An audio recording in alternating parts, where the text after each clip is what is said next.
આજ રોજ કર્ણાવતી મહાનગરના રેપિડ એક્શન ફોર્સ કેમ્પમાં human rights foundation of India દ્વારા રેફના જવાનોને રાખી બાંધી રક્ષાબંધનની ઉજવણી કરવામાં આવી।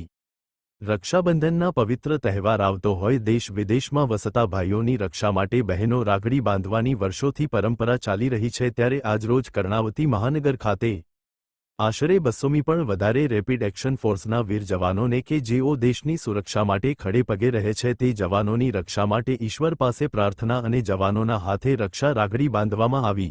આજના રક્ષાબંધન ઉજવણી વખતે કેમ્પમાં રહેલા જવાનોને તેમના પરિવારથી દૂર હોવા છતાં એમના પરિવાર સાથે હોવાનો અનુભવ થયો।